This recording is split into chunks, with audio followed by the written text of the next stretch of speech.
Huzzah! What's going on, everyone? It is Storm the Bard with the top 5 reasons to play. I'm back! I've been away for a week, so we didn't get to do one last week because of the surgery and stuff. You can see the video, the vlog talking about that. But we're back and looking at Divinity 2 Original Sin. This is a great, great RPG. It's for the Xbox, PC, PlayStation. Of course, we're playing on the PlayStation 5, which I have to say looks really, really good and is holding up to itself really well. It's the magic, everything like that. We had a scene where there was all kinds of fire and it didn't stutter at all, which was great. So, with that being said, let's dive into it. This is top 5 reasons to play. Thank you, as always, for hitting the like, the subscribe, the notifications when we're streaming, and yeah, check out that vlog too, because we're talking about the path we're going forward, moving forward from now on with the content that we're going to be doing. So, with that being said and done, number 1, it's a deep RPG. There's no way to go beyond that. It's a really, really good RPG. You have a lot of elements from different paths you choose that really matter, to the points you put into different characters for conversations that really matter, to choices you make in the game. No false choices per se. If you pick to do this, this is going to affect things come later on. It really does have a lot of that impact. Larian makes amazing RPGs. I'm so looking forward to Baldur's Gate 3 when it comes down the line. Hopefully it comes to console too, because that's another one I'd love to play on the PS5. But for now, I'll wait it out. But yeah, for deep RPGs, it's a huge thing, especially in games like these where the combat is turn-based and you rely a lot on that. I love a good deep RPG that has impact, it has feeling, it has a great story. So with that, we're going into number 2, which is the writing. Again, Larian makes great RPGs, and one of the things that Larian does really well is their writing. The writing on their quest and the storyline and the various little things you find, from the ability to talk to pets and stuff like that. There's a beyond the gift bag stuff that you can open up. By the way, it will take trophies away.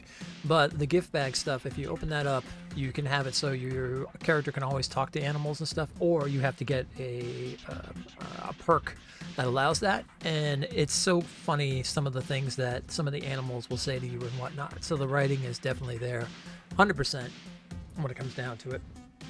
So I love the writing in this game, from all the different characters to the quest lines to the NPCs to everything. Number 3, and that's where we're going into next, the quests. There are tons of them. This is a big RPG. It's going to easily take you over close to, if you do everything, you're looking easily probably close to 100 hours or so. If not, maybe a little more, a little less. But depending on all the stuff you decide to do, if you decide to do multiple playthroughs too, if you want to play it out like a, depending on if you're doing like all the good stuff and being the good guy, if you want to do the bad stuff, yes, you can definitely be the bad guy. I'm doing more of a neutral playthrough myself. So I've been playing it, this is what I've been mostly doing as I've been healing up. But I've been playing this and doing more of a neutral, like kind of a pirate. So sometimes he takes the good choice, sometimes he takes the money choice. What gives him the most money, right? What gives them the best treasure. But yeah, so with that being said, there's tons and tons of quests to run into. Just exploring around, you find things, talking to certain people will bring up certain things that will show up. So always good stuff to do, always plenty in this game to keep you occupied. All right, number 4, combat. So, of course, a good game like this has to have good combat. And the turn-based system in this is really, really well done. The spells, the movements, the combat itself, the fighting and everything like that. It's got a really, really good system when it comes to like action points. If you played other games with action points, sometimes they do it good, sometimes they do it like, it kind of is annoying depending on how the action points work. But I've always found that these games, specifically, Larian does it really well with the action points. And yeah, it's done good, and the combat's cool. It can definitely be, if you like a good tactical combat, if you like really thinking out your moves and you want to put that like on a higher difficulty, you'll definitely get it. If you want, I've been playing on story mode myself, which is the easiest of all combat, more because of the factor I just want to see all the writing and everything. Oh, not to mention, I didn't even mention this, everything is all voice acted. 100% voice acted the entire game. So with that being said, I'm doing it more in an easier story mode, so that way I can just enjoy all the voice acting and all the questing and the characters and everything like that. I'm more for story than... I'm not a huge turn-based guy. I don't mind it, but if I play games like this, I've learned I'm just putting them on the easiest difficulty. Because sometimes the RNG can really F you over. So, you know, games that specifically like Kingsmaker and stuff like that, that was a big one that if you didn't put it on like an easy difficulty, whoo, you'd be spending hours on that one fight. And for me, I just kind of want to get through it and feel powerful too, because as you get spells, you know, you want to feel power. So if you put it in story mode, you definitely will get that. You'll feel powerful, you know, striking someone. Like I play a rogue character. My main character is a rogue. So when he strikes someone in the back, he can almost instantly kill them. 1 or 2 hits, give or take. And it feels powerful to have that ability, especially as he's leveled up and everything. All right, and number 5. Well, you like fire? Boy, do I got a game for you. I say that's been one of my biggest things I've always said when it comes to Divinity, is if you like fire, I got a game for you. Because the elements in this game and the way they react to each other is just absolutely incredible and so insane. Like this, like what you're looking at right here was all these blobs, these oily blobs showed up, and they just like, as they move, they leave this like this puddle, this stream of oil. And if you hit it with fire, the entire level itself, like this whole entire area just goes up in flames. And it's insane, and it's so cool at the same time. There's many things you can do. You can put out flames with like rain. You can change it into steam to be concealed better. You can turn it to poison. You can curse it, so that way it's curse fire, so it like you can't get it off of you with rain and whatnot. You can bless water, so you heal.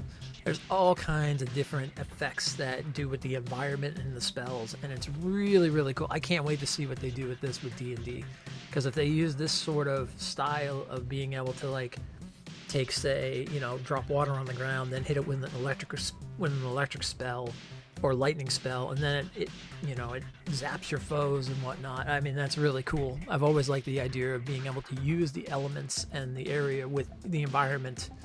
And yeah, it doesn't hold back on that.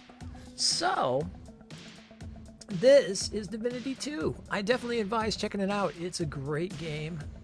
It is well done. A deep RPG with plenty of questing, plenty of great writing, everything fully voice acted. And if you haven't dived into it yet, definitely check it out. It's been on sale multiple times.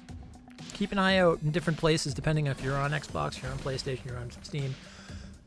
Pick it up, and I swear you're going to have a great time. Plenty of hours of playthrough, plenty of multiple playthroughs depending on your play style. And yeah, I highly, highly advise it. All right, guys and gals, it's good to be back.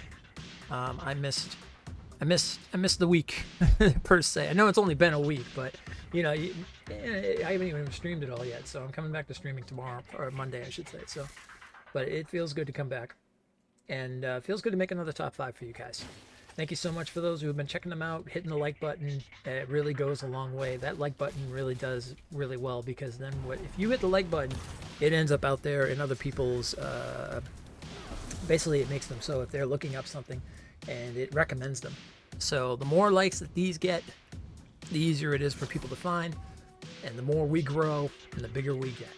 And since YouTubers are pretty much preferred and final home at this point, yeah, I want to do the best I can out of it. So again, thank you so much for all the support. Thank you for all the well wishes, by the way, too, for those who are here and knew about my situation that happened last week. Again, go to the vlog. You can learn all about what happened and stuff like that. It was not fun. It was very painful, but it's over, and I'm healing. And yeah, and that's what it is. So again, thank you so much. Have a great one. Be safe, be just, and we'll be on stream tomorrow, finishing up, or maybe finishing up, maybe doing the whole finishing Ratchet and Clank. But if not, we'll be getting into it. We'll be doing our new thing too, which is Metal Mondays, which is all about the wastelands, all about the apocalypse. So keep your eye out for that as well. We'll be doing that tomorrow night. Probably going into Biomutant and going back into that, since that's going to be that's a very wasteland style game. So yeah, have a great one, and as always, huzzah.